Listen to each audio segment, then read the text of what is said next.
नमस्कार। भारत में जन्मे हुए हर व्यक्ति के जीवन में एक शब्द का महत्व बहुत ज़्यादा होता है। या तो वो शब्द उसने बहुत बार सुना होता है, उसको पता है कि ये वर्ड बहुत इम्पोर्टेंट है, और वो है आरक्षण। कोई आरक्षण से लाभान्वित होता है, कोई आरक्षण से परेशान होता है, लेकिन आरक्षण सबके जीवन में कुछ भूमिका जरूर रखता है। आज के हमारे चर्चा का विषय यही आरक्षण है।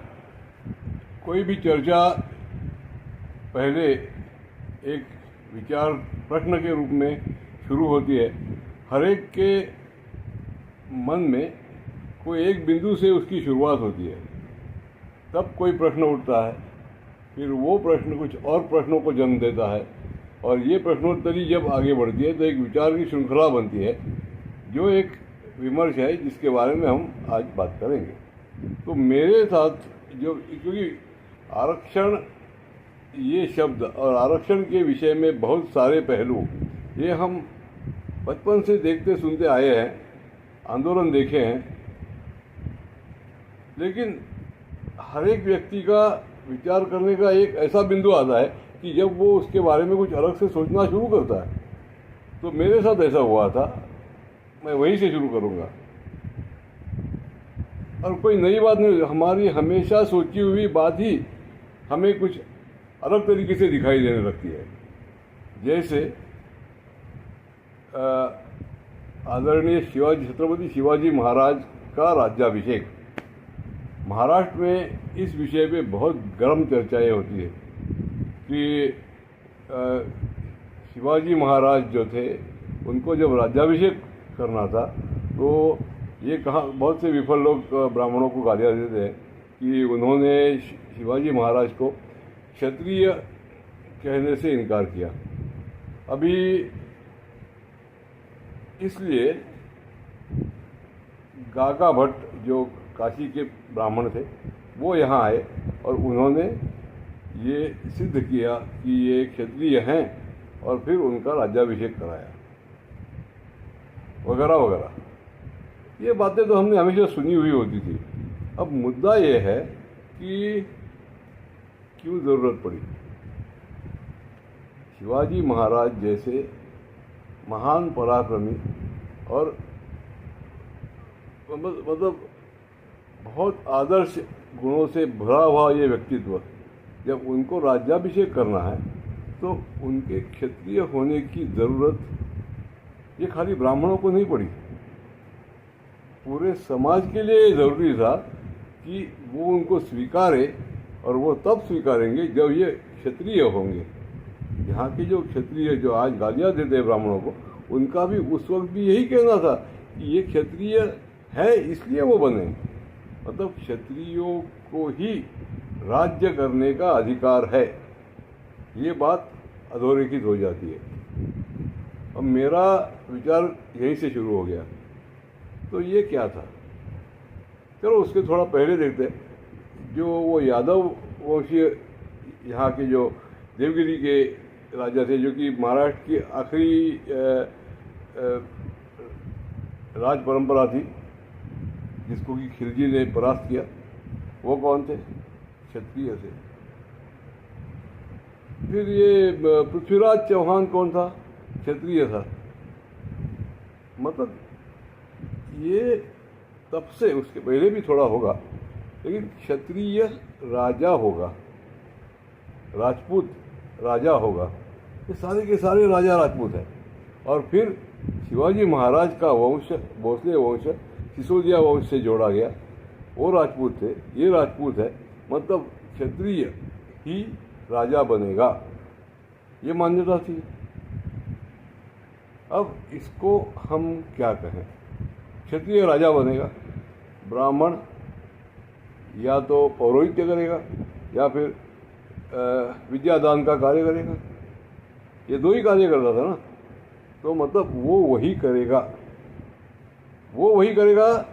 यहाँ दो पहलू है, क्षत्रिय राज्य विषयक काम ही करेगा या लड़ेगा ही लड़ेगा, लड़ाई का नेतृत्व करेगा, या लड़ाई का नेतृत्व और राज्य सिर्फ क्षत्रिय ही करेगा। दो अलग अलग चीज़ें हैं, लेकिन एक ही वाक्य के दो अलग ढंग है। ब्राह्मण ही पौरोहित्य करेगा और ब्राह्मण ही विद्यादान करेगा। और तो फिर बचा क्या? जो व्यापार है और उद्योग है, ये कौन करेगा? वैश्य करेगा। क्या ये हर एक एरिया, जैसे विद्यादान और पौरोहित्य, राज्य चलाना, लड़ाइयाँ करना और व्यापार और उद्योग करना, ये तीन आरक्षित जीवन वृत्तियाँ नहीं हुई थी? कहना मेरा यही है कि ये आरक्षण था कि नहीं? मुझे लगता है ये आरक्षण था, और ये आरक्षण हमें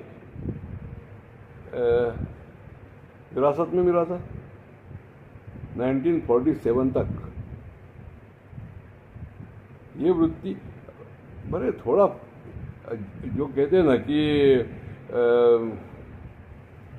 exception will prove the rule, तो वैसे थोड़े एक्सेप्शंस हो सकते हैं, लेकिन मोर और less I think 90% of the kings in the medieval Hindu kings in India were Kshatriyas, Rajputs.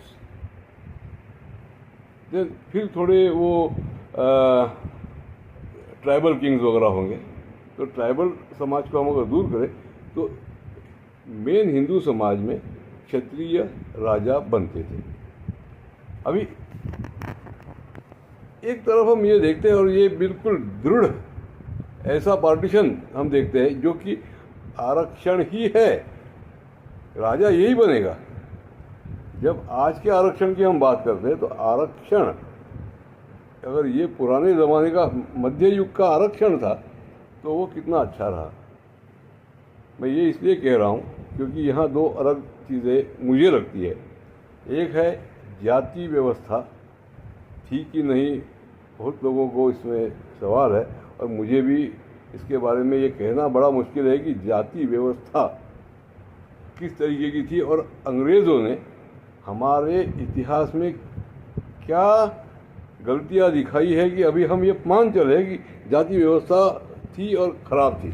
लेकिन ये जो मैंने कहा, इस कालखंड में हमें दिखता है कि बैरियर्स पक्के थे। अब थोड़ा पीछे जाते हैं और तब हम पाते हैं कि राजा वैश्य थे, हर्षवर्धन था वैश्य, फिर वो धनानंद था, वहाँ पे कोई नाई था।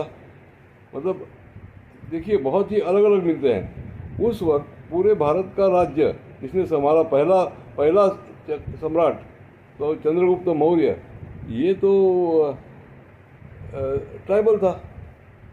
फिर पुष्यमित्र शुंग ब्राह्मण था। मतलब मोर और लेस मैं ब्राह्मण वर्ण में रहता हूँ, लेकिन अगर मैं मेरी योग्यता क्षत्रियों में सिद्ध करता हूँ तो पुष्यमित्र शुंग मगध का अधिपति हो सकता है। उसी तरीके से मैं मोर और लेस वैश्य वर्ण में हूँ, लेकिन हर्षवर्धन अपनी योग्यता के ऊपर क्षत्रिय बन सकता है, मतलब राजा बन सकता है। तो ये वर्णों में जो फ्लेक्सिबिलिटी थी वो चली गई। मतलब वर्ण व्यवस्था जो फ्लेक्सिबिलिटी ऐसी नहीं, तो हम ये कह ही नहीं सकते कि पुष्यमित्र ब्राह्मण था, क्योंकि फ्लेक्सिबिलिटी अगर 100% हो जाए तो कोई ब्राह्मण रहेगा नहीं, कोई क्षत्रिय रहेगा नहीं, फ्लेक्सिबल हो जाएगा पूरा। ऐसा नहीं है। Definitely there would have been this varna with the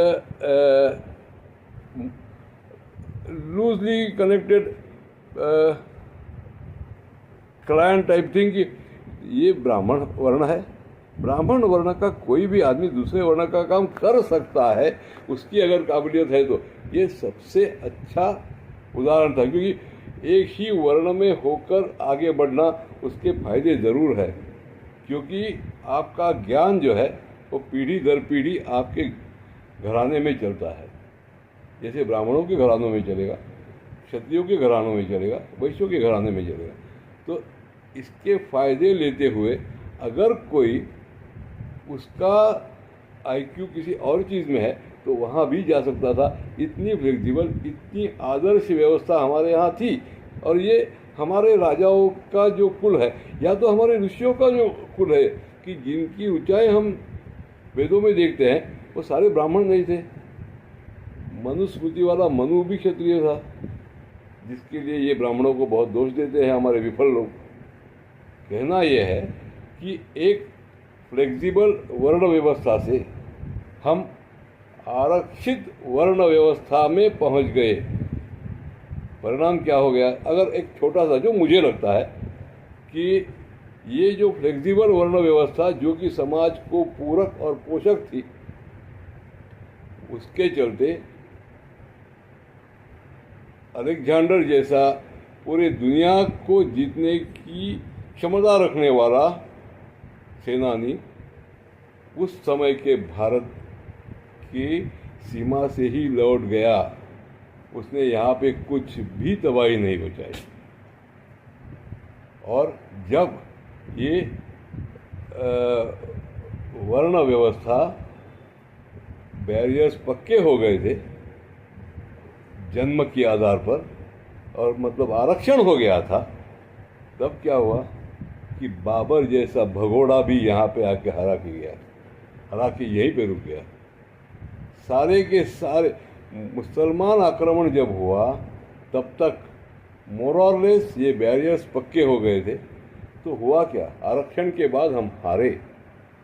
आरक्षण के बाद हमारे यहाँ पे कोई आर्यभट्ट नहीं बना, हमारे यहाँ पे कोई भास्कर नहीं बना, हमारे ब्राह्मण भी अपना काम नहीं कर पाए ठीक से आरक्षण की वजह से, हमारे क्षत्रिय भी नहीं कर पाए, और हमारा व्यापार तो हमारे हाथ में रहा ही नहीं।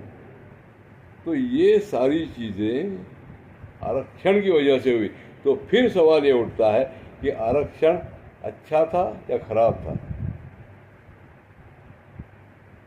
मुझे ये मुद्दा बहुत ही इम्पोर्टेंट लगता है, क्योंकि 1947 के बाद जब हमारी संविधान समिति ने आरक्षण स्वीकारा, तो पहली बार जो समानता इस समाज में आधुनिक ज्ञान के साथ आने वाली थी, मतलब जो हम फिर से फ्लेक्सिबिलिटी पे जा रहे थे, उसको हमने वापस जाति में दृढ़ किया।